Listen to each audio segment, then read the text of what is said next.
হুর মানে কি? যে সমস্ত নারীকে আল্লাহ তাআলা জান্নাতে সৃষ্টি করেছেন তাদেরকে বলা হয় হুর। জান্নাতের রমণীদের আল্লাহ তাআলা জান্নাতি পুরুষদের জন্য উপহার হিসেবে রেখেছেন। আল্লাহ তাআলা তাদেরকে জান্নাত প্রাপ্ত পুরুষদের সাথে বিয়ে দেবেন, ফলে তারা স্বামী স্ত্রী হিসেবে চিরকালের জন্য জান্নাতে বসবাস করতে থাকবে। মহান আল্লাহ বলেন, كذلك وزوجناهم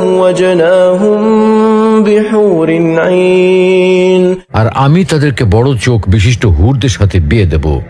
জান্নাতের হুর হবে চিরকুমারী ও সমবয়সের প্রেম সোহাগিনী। জান্নাতের একজন হুর যদি দুনিয়ায় একবার দৃষ্টি দিত, তাহলে আকাশ ও জমিনের মধ্যবর্তী স্থান সুবাসে ভরে যেত।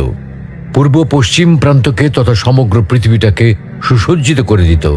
প্রতিটি চোখ সব জিনিস থেকে দৃষ্টি ফিরিয়ে তার দিকে চেয়ে থাকত এবং সৃষ্টিকুল আল্লাহর প্রশংসা ও বড়ত্ব বর্ণনা করত। জান্নাতি পুরুষেরা যখনই তাদের দিকে তাকাবে, আনন্দে মন ভরে যাবে।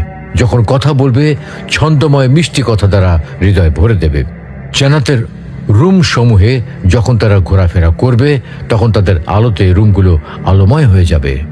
জান্নাতের অধিবাসী নারী পুরুষগণ হবে একই বয়সের পরিপূর্ণ যুবক যুবতী। জান্নাতের হুর যখন তার স্বামীর চেহারার দিকে তাকাবে, তখন তার হাসিতে জান্নাত আলোময় হয়ে উঠবে। যখন তারা স্বামীর সঙ্গে কথা বলবে, তখন কতই না সুন্দর হবে সেই কথোপকথন।